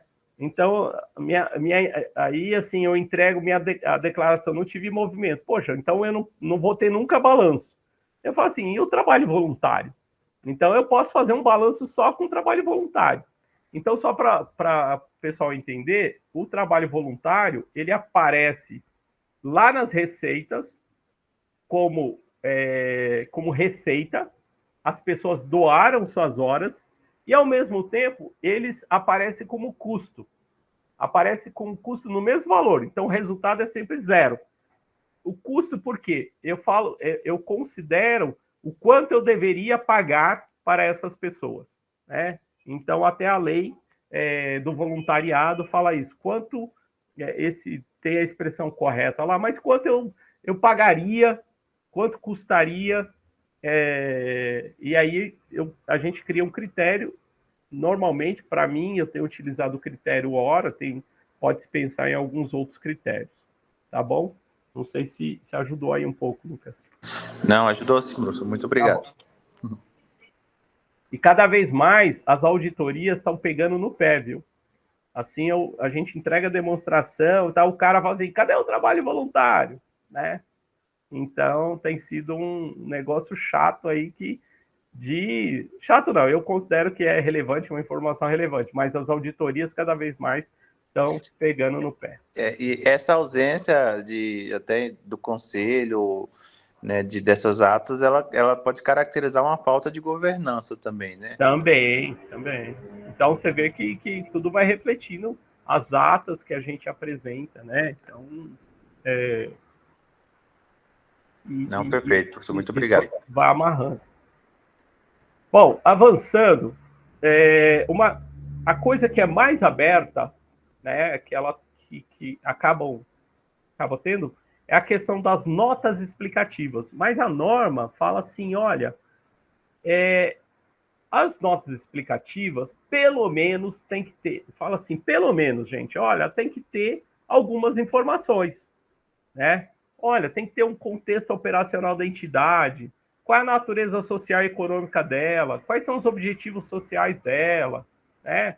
Então, é quase uma apresentação, falar, a associação tal, o instituto tal, é uma organização de assistência social, ela é uma organização, é quase aquilo que está no Estatuto Social, né? Então, ela tem essa apresentação falando assim, e ela tem que afirmar, logo, eu gosto de colocar, de afirmar, falando, nós somos uma organização preponderante da assistência social, nós somos uma organização preponderante de educação, né?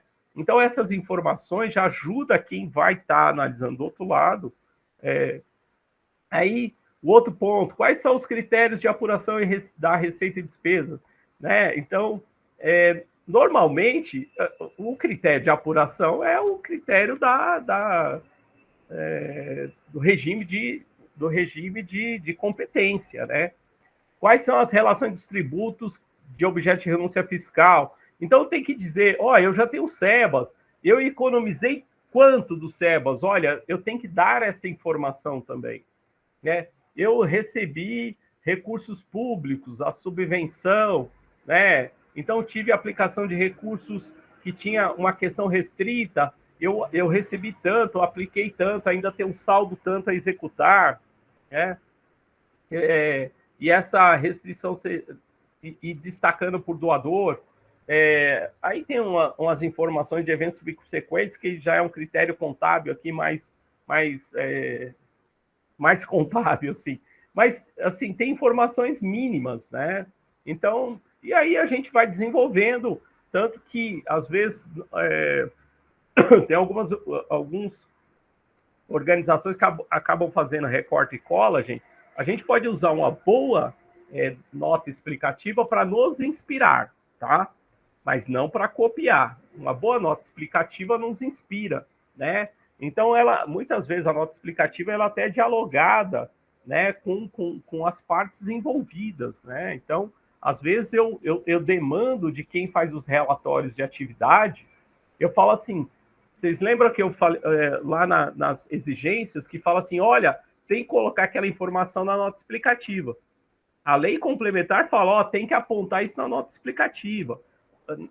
Na parte da educação, fala lá, você tem que destacar na nota explicativa quem foi os alunos que receberam, que está no critério aí socioeconômico, tem que aparecer na nota explicativa.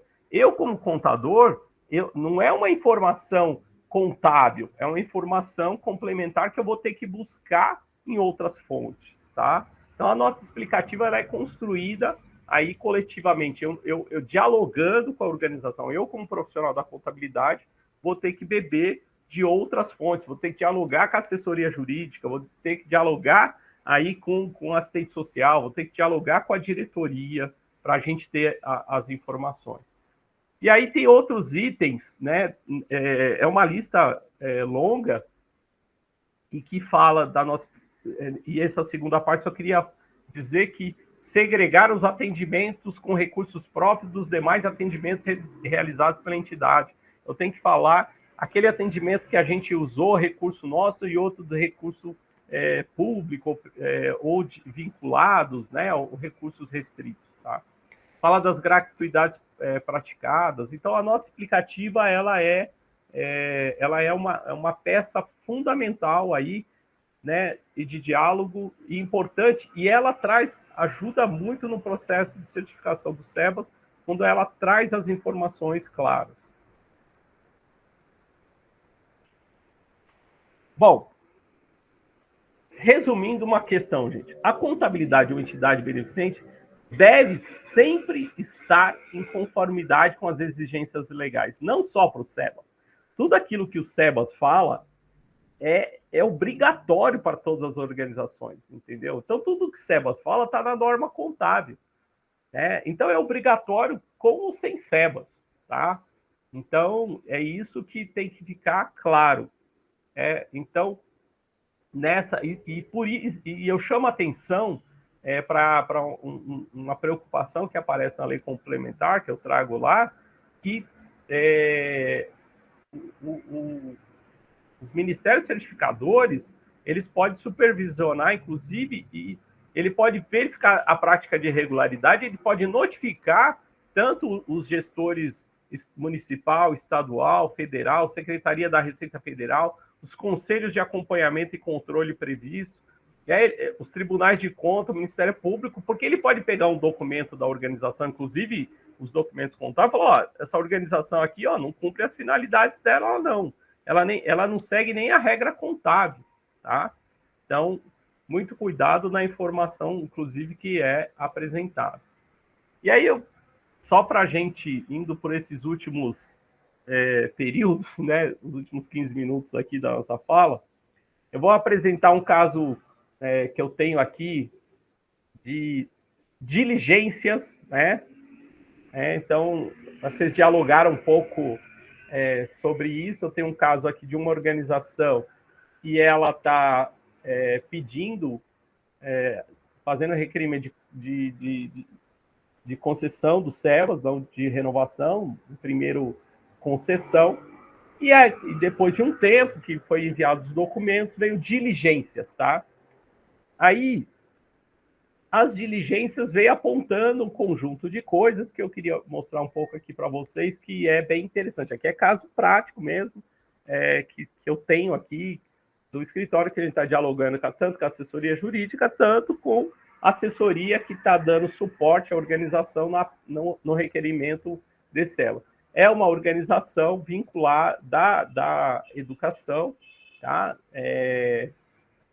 Ela da educação, principalmente educação infantil, né, que recebe recursos aí do poder público. E aí, na diligência, tá tudo no mesmo documento, tá, gente? É um ofício que foi recebido pela organização. Aí eles estão pedindo, aí tem vários itens, no item 6 ele fala, olha, eu quero que você informe o regime contábil adotado.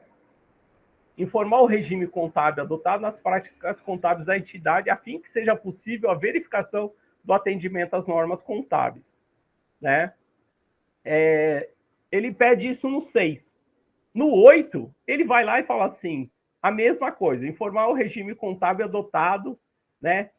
É exatamente a mesma coisa, tá? Eu só estou dizendo que na redação da diligência tem essas curiosidades. Então, aqui, quem está verificando, o cara nem teve o cuidado de revisar o ofício, tá? Porque ele copiou 2 vezes a mesma coisa. Então, quando a gente responder essa diligência, a gente vai responder item a item e vai falar, o item 8, conforme informado no item 6, a organização segue, e como está lá nas demonstrações contábeis, segue o regime de competência, tá? Então, mas só para dizer que quando a gente receber, a gente lendo os documentos, você vai vendo isso só como curiosidade dessa diligência. Na diligência também veio isso que eu estava apontando para vocês. Evidenciar nas notas explicativas dados de alunos matriculados, bolsas de estudo e benefícios concedidos. Né? Então, ele está falando quantitativo de alunos matriculados, pagantes de bolsistas integrais e parciais, discriminado por tipo de percentual, seja as bolsas, para a devida apuração da proporção de distribuição. No caso aqui, a gente percebe que eles não leram todo o processo, porque esta organização não é uma escola, eles não cobram mensalidades. Todo o atendimento deles é gratuito. Então, a gente percebe, ou a gente está, talvez no relatório de atividades também não ficou claro, mas eles estão nesse item, a gente vai ter que responder e vamos apresentar, e depois, se não está claro na nota explicativa, vamos ter que evidenciar melhor na nota explicativa que essa gratuidade desse atendimento desse aluno. Tanto que nessa nota explicativa a gente já tinha apontado os alunos que estão dentro do critério socioeconômico. Eu vou mostrar para vocês, voltar aqui nessa diligência, tá? Eu vou... Tinha um negocinho aqui que eu... Quando está aberto, tá. Não sei se dá para vocês ler que eles falam assim, que eles estão pedindo regime em atendimento às normas de contabilidade, especial a NBCT 10.1921, ITG 2002, certo? Certo. Né? Aí só queria fazer uma observação para vocês. Aí, gente, a curiosidade que eu queria mostrar para vocês, que eles falam, é importante observar de acordo com a NPC 1019 e TG 2002. O que acontece? A única coisa que está válida é ITG 2002. E a NBC 1019, ela foi revogada, tá? Ela não existe mais. Mas mesmo assim, o técnico do MEC, ele está falando para eu observar uma NBC que não existe mais, tá? Então... é só uma curiosidade, ou seja, ainda eles estão recortou e colou, tá? Então, tá vendo? Essa resolução revogou a ITG 2002, revogou a NBC 1019. Então, não existe mais. Então, desde 2012, o que vale é a ITG 2002. Então, essa NBC, ela já há mais de 10 anos não vale mais, tá? Então, só uma curiosidade, que muitas vezes acontece isso também, o órgão certificador, sei lá, se para superar as demandas que ele tem lá, ou ele já tem o problema do recorte e cola. Então, isso, acho que vira meio padrão alguma resposta. Então, ele nem observou que não existe mais a NBC 1019, mas eu não vou colocar isso no ofício de resposta, tá bom, gente? Porque seria deselegante eu falar para ele, não existe mais. Eu simplesmente vamos responder. Mas essa consulta que eu fiz das resoluções de emenda do CFC, eu fiz isso, inclusive, nessa semana, tá? Então, só para um dado para vocês observarem. E aí, gente, o que acontece para superar o alto índice de indeferimento do SEBAS, né? A gente tem que tratar essa questão contábil de uma forma integrada, trazendo até esse olhar do compliance, tá? Eu acho que são novas configurações, né? Adotando práticas e procedimentos, né? Adotados para garantir, tá repetido ali, para garantir que as atividades sejam em conformidade com leis, regulamentos, normas internas e externas, né? Bem como com os padrões éticos e de integridade. Então, tem que olhar essa questão, nesse olhar do compliance, está diretamente ligado à transparência e integridade financeira e à conformidade com a legislação e regulamento. Pensa que o SEBAS, ele tem uma interpretação do poder público, ele é uma renúncia fiscal, né? Então, ele quer saber se você tem direito àquilo ou não, né? Então, a informação tem que ser muito transparente, falar assim, nós somos uma entidade beneficente e temos o direito de de acessar essa conformidade, acessar esse benefício fiscal, né? Na verdade, ele chama de benefício, a gente chama de direito. Nós temos o direito de acessar, tá? Então, por isso que a gente tem que ter aí total transparência na informação. E aí, isso associa a gestão e governança, porque eu, como contador, eu tenho que estar muito alinhado com a gestão, né? Então, a administração diária, a operação da organização, né, que é focada mais nas atividades práticas e na governança também corporativa, né? Na estrutura e processo das organizações, né? Então, eu só consigo fazer uma contabilização se a gestão me dá essa informação. Eu só consigo fazer uma contabilidade segregada se a gestão administrativa e financeira cotidiana também está segregada. Não adianta a administração. Então, para nós aqui, para mim em particular, na minha experiência profissional, se eu não tiver alinhado com a administração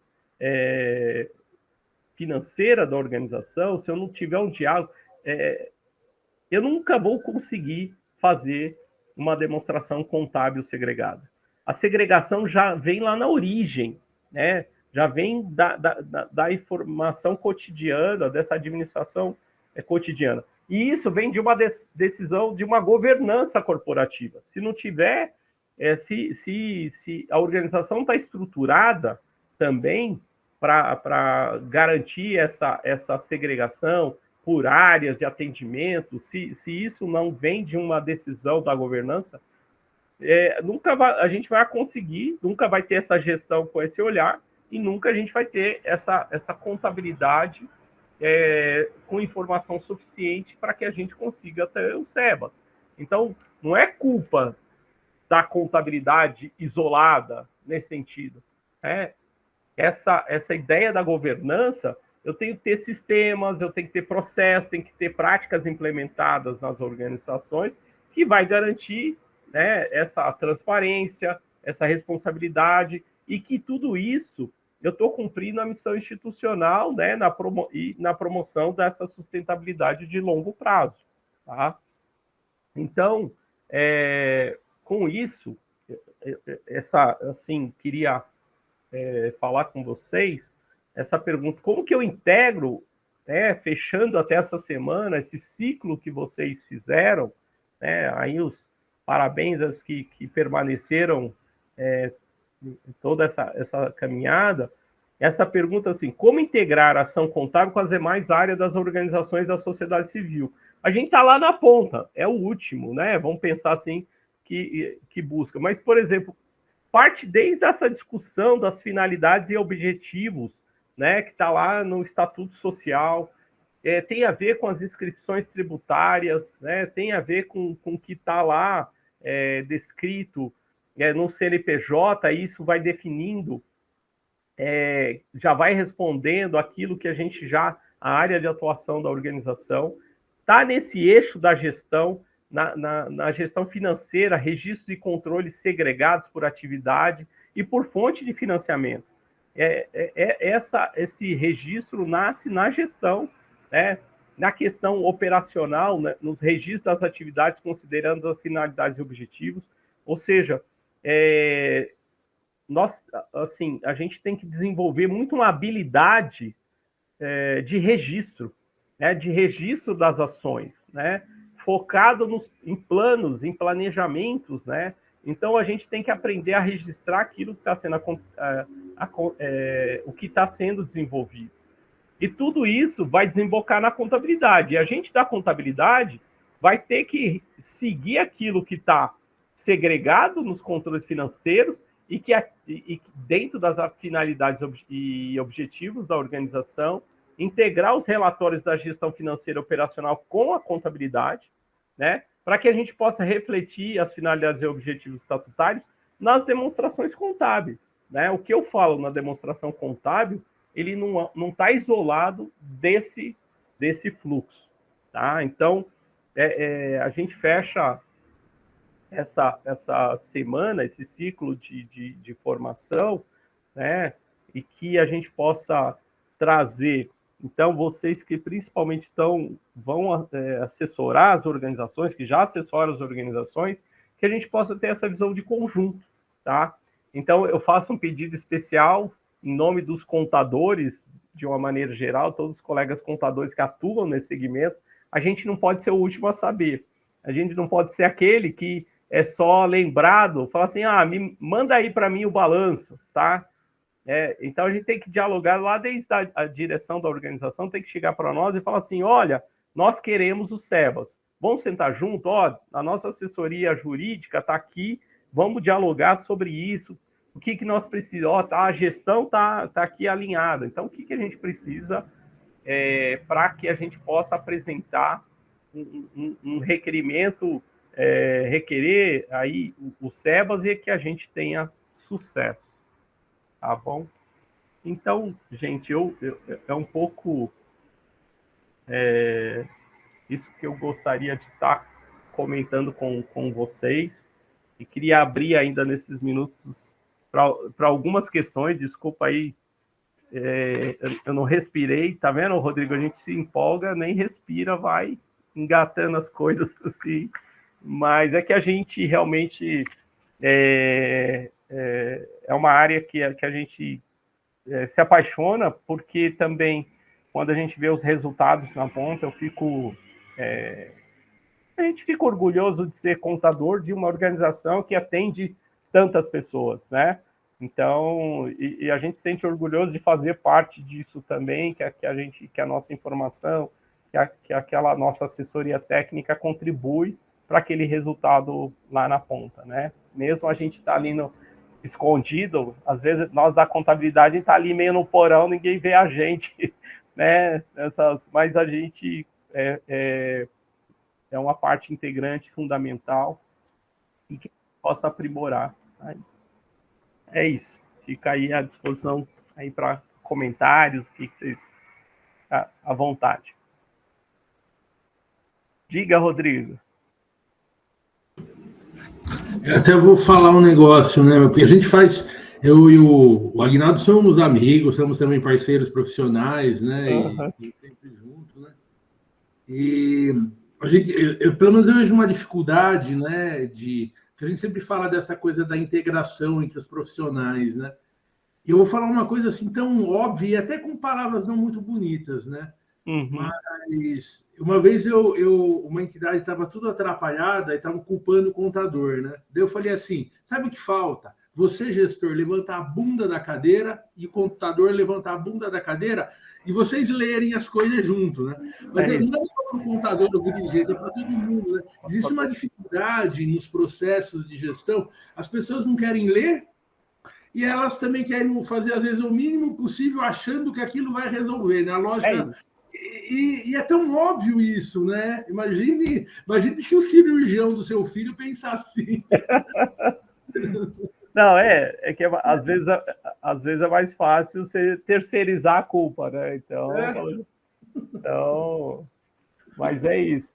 Às vezes eu até ouço assim, falo assim, mas veio errado a contabilidade. Falo, poxa, mas aí que hora que vocês perguntaram para o contador também que ele tinha que estar ali junto, né? Mas é isso, gente. Mais alguma... eu só queria dizer para vocês, né, que às vezes pode induzir só uma preocupação. Quando eu falei da lista, às vezes quando aparece lá na lei, no decreto, aí você mostra uma lista e coloca as demonstrações contábeis no mesmo patamar que pedir as certidões negativas. Porque parece que é um papel que eu imprimo, entendeu? Então, a demonstração contábil não é um papel que você imprime, entendeu? Não é. Então, às vezes, quando você olhar esse item na lista, você fala assim, é diferente. É isso que eu quero falar para vocês. Ele está amarrado com um conjunto de coisas. A certidão negativa, a gente vai lá e imprime. Está tudo certo, não estamos devendo nada, eu imprimo e tudo mais. Mas as demonstrações contábeis, não é um item da lista que eu vou lá e simplesmente peço, então eu vou fazer no checklist. Tenho isso, só está faltando. O contador não mandou para nós o item da lista, né? Assim, é isso, tá, gente? Então, eu só ia colocar para não colocar no mesmo patamar alguns itens da lista lá. As demonstrações contábeis têm essa complexidade quando vocês forem pedir. Frank, fica... Não, é isso mesmo, professor. Eu, como contador da área, né, olhando aqui, a gente tem bastante, acho que é o foco mais os magistrados, né, eu tenho acompanhado bastante aí, até aproveito para parabenizar aí a própria OAB aí na Comissão do Terceiro Setor, né, de São Paulo, que tem provido bastante... esse curso é um exemplo, né, e alguns outros fóruns que eu tenho participado de forma online, isso aí também é brilhante, a tecnologia, porque nos ajuda. Como o professor mesmo falou, nós como contadores, para o terceiro setor, a gente tem que estar tateando alguns cursos, seguindo algumas instituições que têm know-how nesses aspectos, porque não existe hoje, né, em falando de grade curricular, nenhum curso ativo para contabilidade do terceiro setor e em relação, principalmente, à questão de SEBAS, né? Conjunto de legislações que os senhores estão explanando aí ao longo dessa semana, né? E é um conjunto de situações que vão, de forma unificada, receber lá no final a certificação, né? E para que isso aconteça, essa união contador, né, área contábil jurídica das entidades, elas têm que estar realmente em parceria, em sintonia, né? Então, porque senão ou a área contábil vai pecar, ou a área jurídica vai pecar em algum momento. E aí o principal prejudicado vai ser a instituição, infelizmente, né? É essa a contribuição que eu gostaria de fazer, né? Agradecendo aí a todos. E é isso. Juntos a gente contribui para a sociedade, né, como um todo, nas entidades do terceiro setor, que a gente sabe que é fundamental hoje para o nosso país, né, nesse aspecto. Tá bom? Obrigado. Obrigado aí pela contribuição, Frank. Realmente, eu como parceiros, assim, eu falo assim, os parceiros jurídicos, para mim, são os parceiros principais que eu tenho aqui no escritório. Aí tem Rodrigo, Paulo Estorto, né? Tenho o privilégio aí de ter outros colegas da área jurídica que são grandes parceiros mesmo.